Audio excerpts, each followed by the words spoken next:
트럼프는 외교를 무기로 시장을 흔들려고 하긴 했습니다만 트럼프 대통령은 본인의 목적을 위해서 잠깐이라도 증시를 일단은 좀 달래자라는 목적으로 관세를 유예하는 것을 선택을 했다.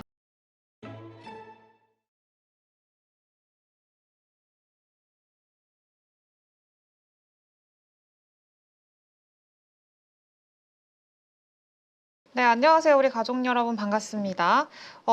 이제 트럼프 대통령의 말 한마디에 울고 웃는 시장이 계속 반복이 되고 있습니다. 일단은 트럼프 지금 대통령이 이제 상호 관세 90일 유예를 발표를 했죠. 그러면서 어제 나스닥 같은 경우에는 12% 급등이 나왔고요. 제가 살면서 본 변동성 중에 제일 컸던 것 같아요. 그래서 나스닥이 10% 이상 오르는 거는 제가 이제 실제로 경험하는 건 처음인데, 아무튼 이 트럼프 대통령이 꼬리를 내렸습니다. 그래서 미국이 꼬리를 내린 이유가 대체 뭘까? 결국 궁극적으로 이 상황을 봤을 때 우리가 좀 예상해 볼 수 있을 만한 앞으로의 흐름은 어떤 걸까에 대해서 오늘 좀 이야기를 해보려고 하는데요. 일단은 말씀드린 대로 트럼프 대통령이 이제 기타 국가들에 대한 중국을 빼고 나머지 국가들에 대한 상호 관세를 90일 동안 유예하겠다라고 이야기를 했습니다. 표면적인 이유로는 사람들이 약간 겁먹어서 사람들이 무서워하니까 좀 센 척하면서 이야기를 했어요. 협상 기회를 좀 주기 위해서다 이렇게 말을 하기는 했습니다만 일단 전혀 다르게 좀 해석을 해야 될 것 같아요. 이거는 표면적인 이유라고 봐야 될 것 같고요. 일단은 진짜로 꼬리를 내린 이유는 아마 채권 시장의 영향이 가장 크지 않을까라고 좀 생각을 하고 있습니다. 미국의 국채금리 급등 그리고 시장의 이상 신호들이 최근에 계속해서 좀 나오고 있었고, 가장 큰 원인은 트럼프 대통령 이런 관세 정책들 때문에 앞으로 찾아올 불확실성들 그리고 경제에 대한 리스크들 이런 것들이 좀 반영이 되면서 국채금리가 최근 변동성이 상당히 컸습니다. 이거는 정상적인 수준의 어떤 변동성이 아니에요. 보시다시피 미국의 10년물 특히 장기 국채금리 10년물 국채금리가 뭐 이틀 만에 10% 이상 급등이 나오기도 했고요. 미국의 30년물도 마찬가지로 보시다시피 최근에 굉장히 좀 빠른 어떤 변동성을 보여주고 있는 것들까지 이제 확인이 되실 거예요. 그래서 최근의 움직임들을 보면은 상당히 변동성이 큰 것도 좀 확인이 되실 겁니다. 금리가 이렇게 오르는 데는요, 여러 가지 물론 이유들이 있었겠습니다만 가장 주목할 만한 거는 요겁니다. 결국에는 이 국채 금리가 왜 올랐을까인 건데, 혹시 중국이 미국채를 팔고 있는 거 아니야?에 대한 의혹들이 좀 있어 왔어요. 중국은 일단 미국의 최대 채권 보유국 중에 하나고요. 무역 전쟁이 격화된다라고 하면은 이 국채를 무기로 쓸 수 있다라는 거는 사실 어느 정도 시장에서는 알려진 얘기이기는 합니다. 실제로 지금 보시다시피 중국의 미국 국채 보유량이 좀 빠르게 감소하는 모습들이 좀 보이기 시작을 했고요. 그러면서 미국의 그 10년물 국채 금리와 미국의 국채 보유량 간의 어떤 이 흐름들 자체가 이제 굉장히 밀접하게 연관이 있다라는 것을 보여주는 그래프도 지금 확인이 됩니다.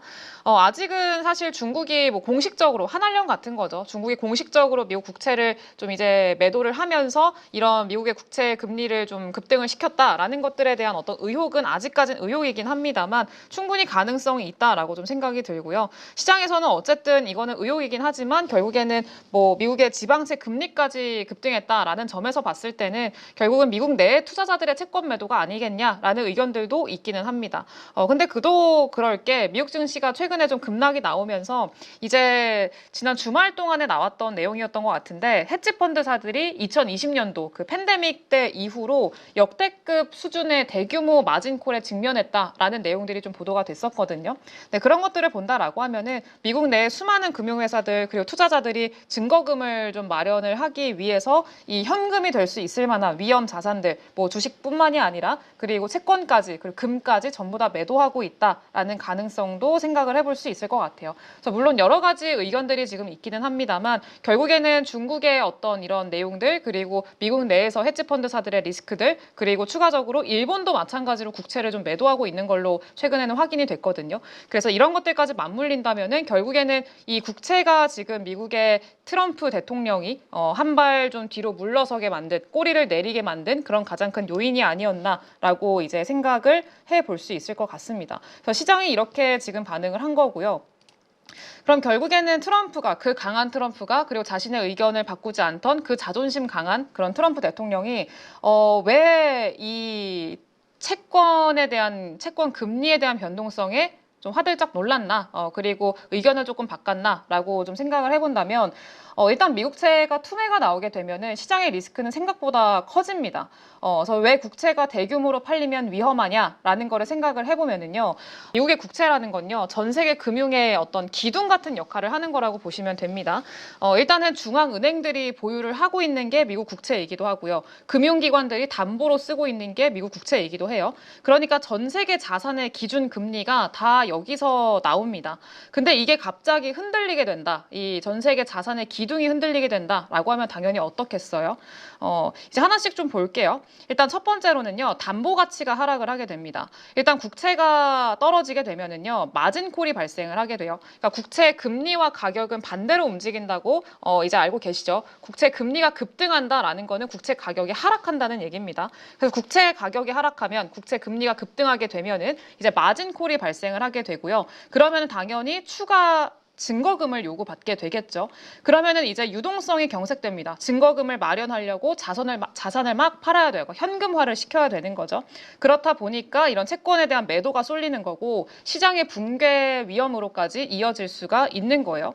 네, 그 다음으로는 당연히 금융기관도 타격을 받을 수밖에 없는 건데 채권의 평가 손실액이 좀 커지게 됩니다. 그러면서 자산과 부채의 균형이 좀 깨지게 될 거고요. 그러면은 부도에 대한 리스크까지 같이 찾아오게 되는 거죠. 그래서 은행이라던가 자산 운용사들이 좀 타격을 받을 수밖에 없는 그런 환경이 만들어지게 되는 거고요. 그리고 마지막으로는 이제 신용 경색으로 인해서 이제 시스템 리스크까지 확산이 되게 됩니다. 시스템 불안으로 확산이 되는 건데 다른 은행도 이거 위험한 거 아니야? 이렇게 좀 시장에서는 걱정을 할 수밖에 없는 환경이 만들어진다는 거죠. 그러면서 신용이 경색되고 금융시장이 경직되게 되는 그러니까 하나만 끝나는 게 아니라 연쇄적으로 이제 도미노처럼 번지는 리스크라고 보시면 좋을 것 같아요. 최근에 이제 뭐 그렇게 최근은 아니긴 합니다만 재작년인가요? 그때 아마 다들 기억이 나실 거예요. SBB 사태라고 우리가 많이 이야기를 하죠.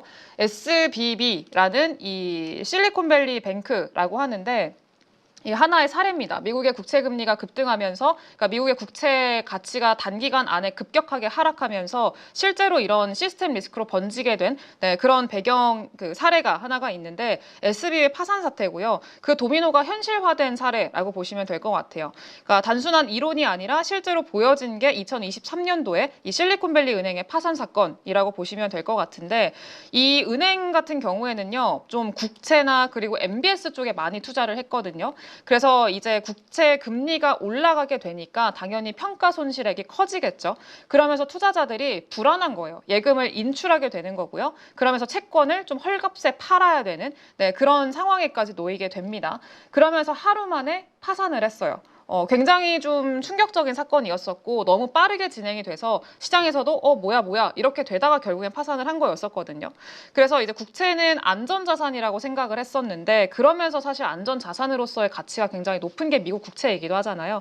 네, 근데 안전자산이라고 믿었는데 금리가 단기간 안에 빠르게 급등을 하게 되니까 이제 그게 오히려 독이 된 거죠. 네, 그래서 굉장히 연준에서도 당혹스러워했던 그런 사건이었고 정부가 나서가지고 이 리스크를 좀 확산시키는 걸 막으려고 좀 노력을 했었던 그런 사건이 있었습니다. 이쯤에서 다시 트럼프로 조금 돌아가 볼게요. 지금 트럼프 대통령이 취임하고 나서 가장 크게 원하는 거 그리고 가장 좀 큰 틀에서의 방향성 자체는 이제 금리의 하락입니다. 국채 금리의 하락이에요. 근데 오히려 지금 트럼프 대통령이 원하던 바랑 다르게 국채 금리가 올라버려요. 네, 그러면은 이제 사실 트럼프 입장에서는 본인이 원하는 것과 반대로 가는 방향이 된 거죠. 일단은 트럼프가 원하는 거는 금리가 인하하는 거고요. 그리고 약달러의 환경을 원합니다. 그리고 플러스로 강한 증시를 원하게 되죠. 왜냐하면은 그래야 사실 부채 부담을 줄일 수 있고요. 재선을 위한 경제 어떤 프레임을 만들 수가 있기 때문에 그렇습니다. 근데 현실은 어때요? 트럼프의 전략 중에 하나, 이 금리 인하에 대한 압박도 후퇴하게 되는 거고 그리고 국채 금리도 급등하게 되죠. 무역 압박 생기게 되면은 외국인들 국채 매도에 대한 어떤 우려감이 또 같이 확산될 수밖에 없는 거고 약달러를 유도했는데 지금 국채 수요가 약화되니까 다시 되돌리게 되고 그러니까 사실 트럼프의 의도대로 되는 게 없는 거예요. 네, 그래서 이제 나온 게 관세 유예 라는 그런 대책이 지금 나온 거다라고 보시면 될 것 같습니다. 그래서 사실 그 지난 영상에서 제가 그 말어라고 협상 관련해가지고 미란의 보고서를 한번 좀 소개를 해드렸었잖아요. 거기서 처음으로 나온 게 말어라고 협의였다라고 이제 소개를 해드렸었는데 그때 다른 국가들한테 좀 강매하는, 쉽게 얘기하자면 강매하는 그런 계획을 좀 트럼프 대통령이 추구하고 있다라는 그런 내용도 좀 있었어요. 초장기채를 이제 그 어느 정도 강하게 팔려고 하는, 강제로 떠안기려 한다, 그런 내용들이 있었는데 이거는 미국이 국채 금리를 낮춰가지고 재정 부담을 좀 낮추는 걸 장기화하려는 전략인데 문제는 그게 지금 이번 사태로 인해서 굉장히 어려워지고 있었다라는 거죠. 그래서 장기적으로 보고 있는 그런 계획과도 맞지 않을 뿐더러 단기적으로는 시스템 리스크까지 연결지어질 수 있을 만한 환경이기 때문에 이게 상당히 좀 부담스러울 수 있다. 라는 거죠. 네, 그래서 금리가 올라가고 있는 현재 상황에서는 이제 트럼프 대통령은 본인의 목적을 위해서 잠깐이라도 증시를 일단은 좀 달래자라는 목적으로 관세를 유예하는 거를 선택을 했다라고 보시면 될 것 같습니다. 네, 그래서 지금 뭐 트럼프는 뭐 무역이라던가 관세, 트윗 이런 것들 하나로 시장을 전체적으로 다 흔들어 버릴 수가 있어요. 트럼프는 증시를 흔들 수 있습니다. 지금 추가적으로 더 이제 시장을 뭐 흔든다던가 변동성을 확대시킨다던가 그럴 가능성이 충분히 있는 인물이기도 해요. 그리고 그게 굉장히 쉽기도 하고요. 근데 본질을 좀 봐야 되는데 본질적인 시장의 흐름 자체는 건드릴 수 없다. 이렇게 좀 봐야 될 것 같습니다. 이번 관세 유예도요. 결국에는 그 시장의 어떤 후퇴를 의식한 결과라고 좀 봐요. 결국은 뭐 트럼프는 외교를 무기로 시장을 흔들려고 하긴 했습니다만 이제는 시장이 트럼프한테 좀 경고를 하고 있는 거죠. 그만 자극해라. 이렇게. 그래서 이제 그 트럼프 대통령은 이제 시장의 리스크를 외면할 수 없는 그런 상황에 놓여 있고요. 실제로 최근 2달 동안에 가장 큰 압력을 받아온 대형 기술주들, M7 기업들이죠. 이 메가캡 기업들은요. 현재 S&P 500 대비해서 지난 10년간의 가장 저평가된 수준에서 거래가 되고 있습니다. 그래서 사실 뭐 앞서서도 말씀을 드렸다시피 앞으로 트럼프 대통령이 계속해서 추가적인 어떤 변동성을 야기할 가능성들도 충분히 여전히 있어요. 하지만 결론적으로 이번 트럼프가 한 발 뺐던 이런 사건들을 봤을 때 트럼프 대통령은 지금 시장의 어떤 리스크에서 완전히 자유로울 수 없고 이것들을 계속해서 좀 의식을 할 수밖에 없고 요거를 잡아주려는 그런 어떤 행동을 할 수밖에 없다. 라는 것들 1차적으로 좀 생각을 해야 되고요. 그리고 여전히 최근에 급락으로 인해서 S&P 500의 어떤 메가캡 기업들이 여전히 저평가 수준에, 그러니까 역사적으로 가장 낮은 수준의 밸류 대비 머무르고 있다라는 것들을 생각을 했을 때 흔들릴 수는 있어도 지금부터 추가적으로 더 크게 걱정할 만한 그런 부분들은 좀 제한적이지 않을까라는 쪽으로 조금 더 무게를 실어야 될 것 같습니다. 그래서 그렇게 좀 보고 있고요. 일단은 지금 오늘의 반등 그리고 어제 미국 증시의 반등으로 인해서 좀 기뻐하시는 분들도 계실 거고 지금의 시장의 반등이 과연 찐 반등일까 혹은 언제까지 이게 이어질 수 있을까에 대한 의구심을 가지시는 분들이 굉장히 많으실 것 같아요. 그래서 오늘 내용 한번 생각을 같이 좀 해보시고 앞으로 어떻게 될지도 좀 같이 고민을 해보면 좋을 것 같습니다. 네, 저는 다음 영상에서 다시 돌아오도록 하겠습니다. 감사합니다.